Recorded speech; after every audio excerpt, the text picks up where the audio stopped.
Sound off. Rated T14. Does young people even need a voice in this community?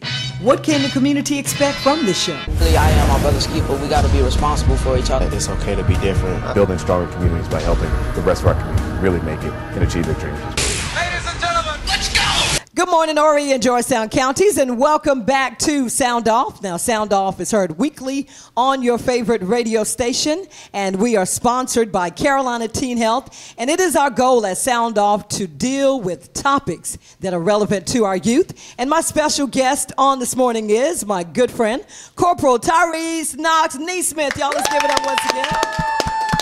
And just in case we didn't have the same listening audience that we do now, team members, please reintroduce yourselves. Beginning with my girl, Jasmine.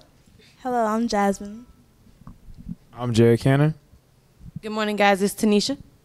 What's up? It's Michelle. This is DeAndre Campbell. And I'm Johnny Ray. It's Rayon. It's Brianna Bellamy. And what we're talking about this morning is a really serious topic, and I think something the community needed to know about to be informed. We're talking about bath salts. And most of the team members, we really didn't know what it was, so I really appreciate the fact that Corporal Neesmith is here with us on this morning. And before we went into break, we were talking about some of the side effects. We also talked about the fact that for this drugs, you don't need an ID. How dangerous is that? So, Corporal Neesmith, what if a 5-year-old want to go and purchase this drugs? Is that possible? It is possible. Unlikely, but it is possible. Unlikely? You don't I don't think anybody would sell a 5-year-old, but I mean, you never know. I mean... That's true. You never know. That's true. Right. In today's time, that's true. But okay, okay. Let's be honest then.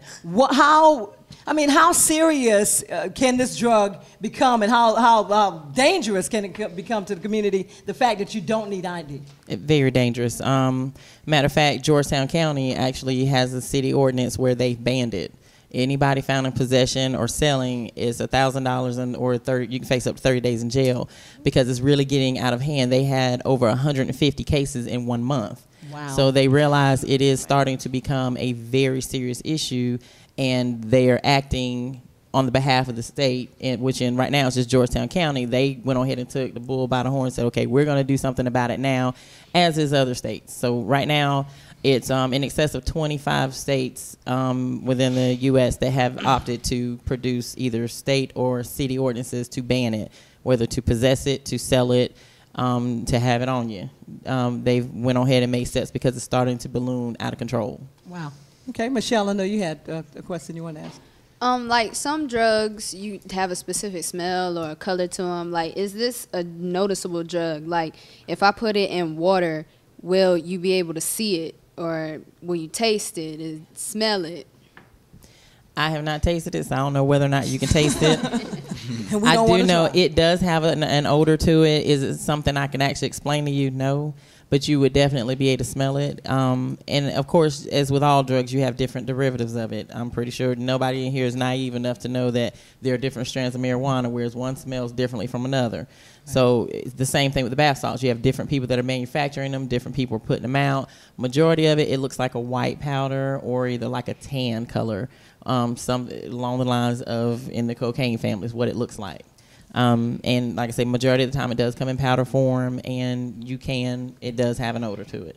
Is it a very strong odor? No, but it is distinctive. You would know that this is not sugar. Okay, John. So being that you're a Conway cop, what are some incidents you've had with the drug, like personally? Personally, I myself, last week we had a female that snorted some bath salts. I'm not gonna say where she was, but she drove maybe 100 feet, and she was really all over the road. Mm-hmm. The effect, she had just snorted it in the parking lot of that store, and as soon as she hit the road, people started calling. She's falling all over herself. She couldn't even walk from the store because she consumed it in the store to her car. The store actually called us. Wow. And she really was off the chart. She started hallucinating. She was seeing things that wasn't there. She couldn't stand up on her own. I've had 3 other cases that we've come in contact with. So, I mean, it's starting to get there. The problem is because a lot of people were not aware. It kind of caught America by storm. No one really was paying attention, and then now it's a problem. So now we need to get a handle on it. Right, right. Wow. So would you say it's a real big problem here in Horry County yet, or? It's a serious problem. Serious problem. We'll put it that way. It's a very serious problem. Okay. Brianna? I just wanted to ask, like, if I were, like, wanted a job interview and they had to give me a test, do you think I would pass it, or would I could, like, go through it? Kind of goes in what I said a few seconds ago. You have different manufacturers. There are some forms of the bath salts that has derivatives of cocaine. So if we use a cocaine test, it will pop positive, and you will be charged with possession of cocaine. It won't be possession of bath salts. So there, I'm pretty sure you could take some that probably won't pop, and then some that would. So, you're already taking a chance anyway, but, that's a 50-50. You could have some that does not have any in it, and you may have some that do. So whether or not you pop, it's going to probably be just the brand or whoever made yours. So if I mixed it with, like, Coke, would they tell it more if I, like, to pass it or not? You talking about Coca-Cola? No, like cocaine? Yeah. If you mix it with, you shouldn't take a test then. You're gonna fail. That kind of comes irrelevant then, because they're gonna be able to tell everything that's in your system whenever they do a test. They test for the top 10, so everything that's there they're gonna test.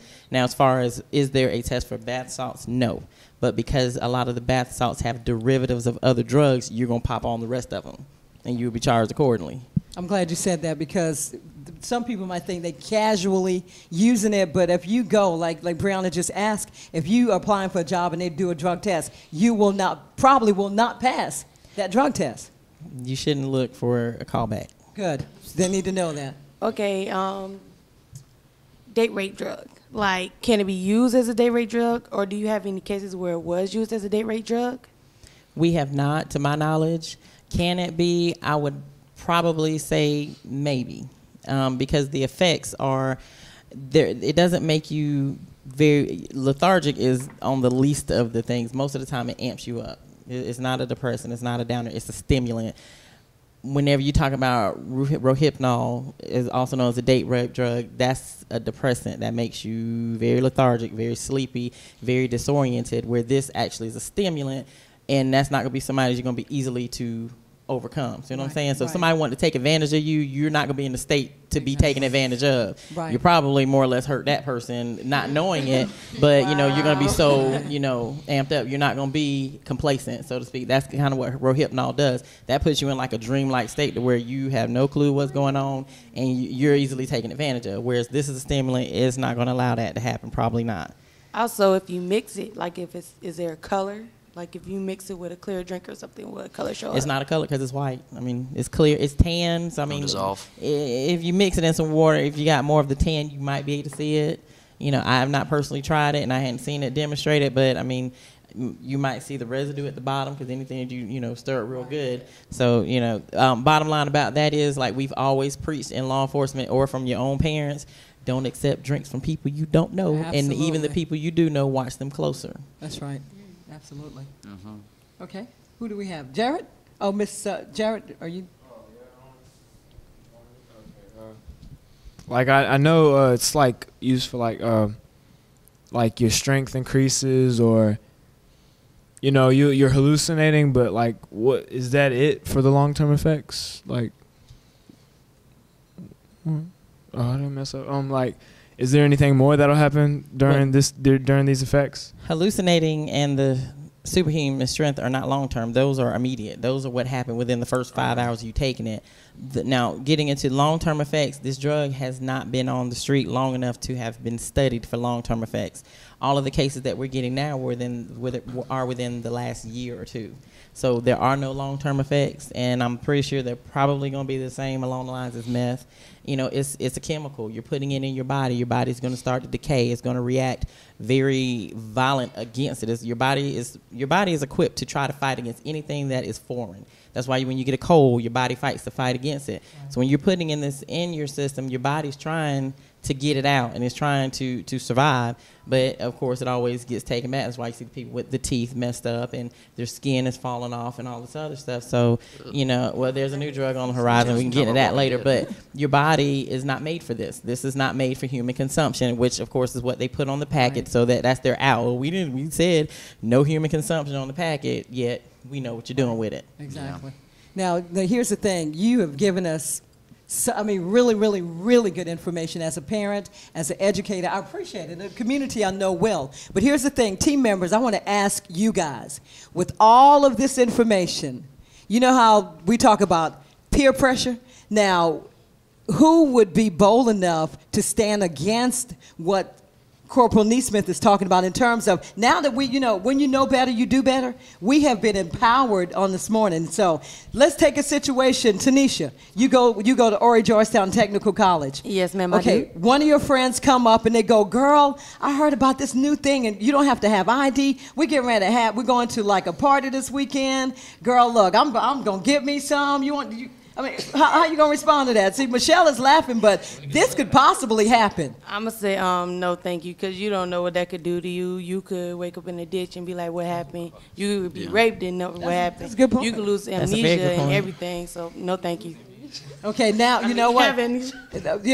Jasmine, too much is given, much is required. You guys have been empowered. You've been given the information. Okay, I'm going to go around. How are we going to handle this? Brianna, at early college, how would you handle the situation if now that you know about this drugs, and it is a drugs, right, Corporal Neesmith? Yeah, it is a drug. How would you handle a situation given the fact that someone comes to you and said, listen, girl, we're going to try it because I heard it makes you strong and it gives you energy. And when we in our calculus class, we lose, we just get real tired now. How would you handle that?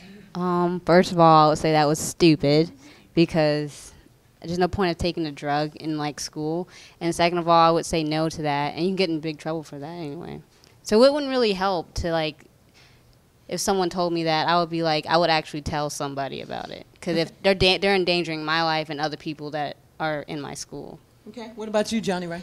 Well, it's like anything else. They always say be a leader, not a follower. So if someone was to approach me and say, hey, you want to try this? I'd be like, no, I got something better to do with my life, and doing that is not in my plan. So I would definitely say no against it. And anybody who's even thinking about doing it, I don't see why you want to, Right, because if you didn't know any better, then you'd be like, okay, what are you talking about? But I'm telling you. But there's always those who don't know about it, and they're like, okay, well, I'm curious. I'm going to try this. So they do. And then they end up on the news because they done tried to kill somebody or something. So try to kill somebody. That's why we got sound off. Sound off gives you a voice. What you got to say to me, Trey? Oh, geez, here we go.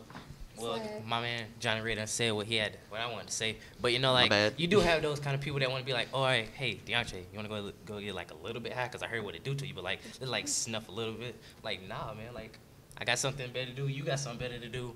For one, if we already told you what it's about, why go buy it, idiot? You can spend that $20 on some gum or something. Some gum? Some gas. Really? Gas. Hey, really. Yeah, that's gas going money. down. I'm trying to tell you. You talk about bath soap? I mean salt. So then on top of that, be like, he said stay on topic. So then you just wasted your money for one, and then on top of that, you already know what the symptoms are going to be for taking it, and then it's just not required and not needed, because if you already know what's going on, then why try it? Because you can mess up your life. Amen. And you know what, that's really good. But my thing is, what really puzzles me is the fact that even with information, a lot of times young people will try it. And so I'm saying that y'all have a responsibility now. Y'all have a charge to make sure that I know about this drugs. And so if somebody comes to you, or even, what about tomorrow, what about Monday when you go back to your various schools, what about you being that person to try to inform your friends? Because Corporal Neesmith has given us the information. So what are we going to do about it? Oh.